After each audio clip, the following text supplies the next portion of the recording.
the distinct fragrance of shivri and kashmir, the sound of the dhak, the extensive Bengali food. It is the season of celebrations in Calcutta.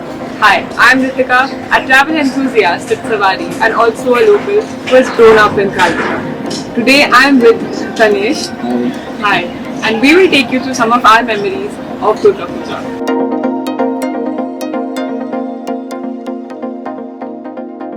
So Tanayesh, would you like to introduce yourself? Okay, hi everyone, I am Tanayesh. So I'm a travel blogger and a photographer by passion. I write at shoestringtravel.in, that's my blog. And whenever I get time during my weekends, after office hours, I take out my camera, go to the streets, document various rituals, various exciting stories which I bring to you through video, through photographs on my Instagram. And on Instagram, I go by the name Tanayesh. Yeah, so that's a little about me. So this is one of the Visarjan Ghat in Kolkata wherein the immersion of Durga idol takes place. And Hritika, that reminds me of some really nice childhood memories that I had during the Visarjan of Durga. So what used to happen, guys, during any immersion of Durga, right, Durga idol or Ma Durga, the entire community used to come, dance to the dhar, the tunes of the dhar, to bid adieu to Ma Durga. And it was a very emotional moment because at the end of the day, we knew as a child that means we have to go back to our study rooms, start studying, write exams. So that was a very emotional moment. And one more thing, Hritika, do you remember that we used to go, to various pandals by holding hands? Yes, and the decorations that used to happen. Oh, that was amazing. Yeah, like the streets would be lit up with lights, and there'd be like so many people on the the crowd would be so much, and yet we enjoy it so much. True. That reminds me one of the very interesting thing. It was so I used to get filled with so much excitement, and it actually takes me back to those nostalgic moments.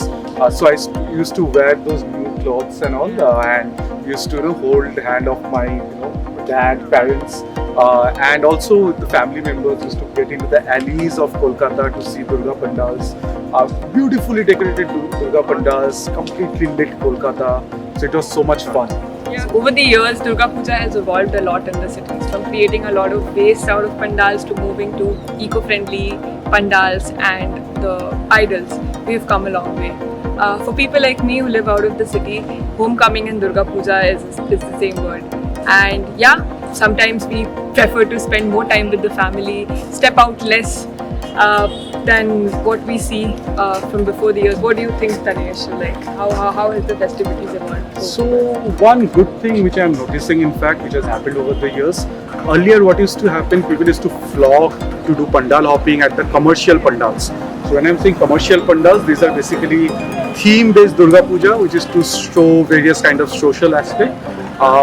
And there was another version of Durga Puja which we call here Bonedi Bari Durga Puja, which are basically heritage Durga Puja and happening over 300 years, following the same traditions, same kind of idol. So this second kind of Durga Puja people had kind of forgotten, right? But what I am seeing for the past 5, 6, 7 years is that revival of these kind of Durga Puja wherein people have started taking interest.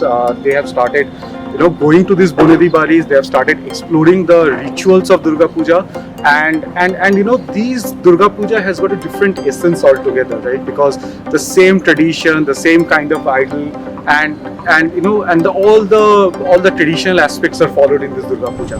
So Hritika, as a local, what kind of pro tips that you would like to give to the people who are planning to travel to Kolkata? I think one of the best tips that one can have is visiting these pandals either early in the morning or late night as in after midnight.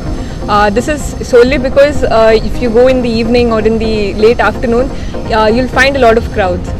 Probably just to visit one pandal, you'll have to stand in the queues for 2-3 hours. So to avoid that and to make sure that you cover everything and have that wholesome experience, use these times, early morning and late night. So yeah, that is one. What about you? So that's an amazing pro tip. So I'll give one pro tip as a traveler and a photographer. There is a puja which is called as Shondi Puja. So this happens at the end of Ashtami, start of Navami. It's a 55 minutes puja. So it is said that goddess Durga killed Mahashahti during this 55 minutes, and it's a very, very powerful puja. So why I'm saying powerful, I've seen people crying out of emotions, and as a photographer and as a traveler, it's a unique experience. Reason being, there are 108 diyas which are lit up within 5 minutes time. Goddess Durga is worshipped with 108 lotuses.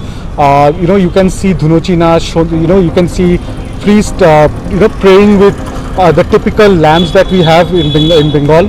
So it's a different, and I call it, all 4 days punched into 55 minutes. So if you want to get a summary of Durga Puja in 55 minutes, you should do the Shondi Puja. And the best part of Shondi Puja is that across the world it starts at exactly at the same time. So the countdown starts. So people actually counts from 10 to 1, and then the priest says Joyma and the Durga starts, and the Durga Puja and the Shondi Puja starts. So it's absolutely a unique experience and absolutely a must do for everybody. It's called Shondi Puja.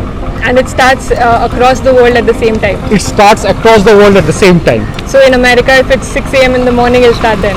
Yeah, so if it is happening at say 6 p.m. at night in Kolkata, and even if it is at say 3 a.m. in the morning somewhere in the world, it has to start at the same time. And how do you think the pandemic has changed it? So earlier, we used to make plans for Durga Puja to be in Kolkata. So, for example, as far as goes for me, so I used to make plans for Saptami, Ashtami, exactly which pandals I would visit.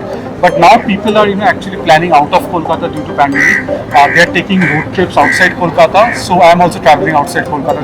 One day motives that I am aware of is traveling to the outskirts of the city, like cities like Shirapur, Shairapur, Bandhan, Mandu. But like, what about the longer routes? So, yeah, so one of the very interesting road trips that I would suggest is to northern part of Bengal, which is Darjeeling area. So during this time they celebrate called as a festival called as Dashayan.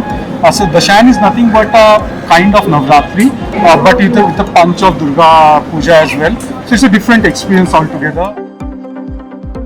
We are back from our little exploration. For amazing travel recommendations, follow Tanayesh, and for your next road trip, choose Savaari. We offer car rental services across 2,000 plus cities with drivers who are road trip experts. Make your next trip unforgettable with Savaari.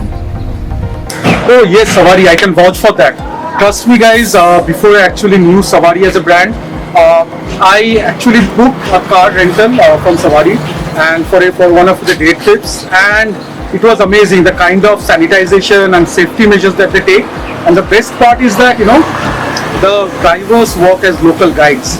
So they know the local places and you can trust them blindly. So yes, I completely agree with her that Savaari car rental is the car rental services to go for.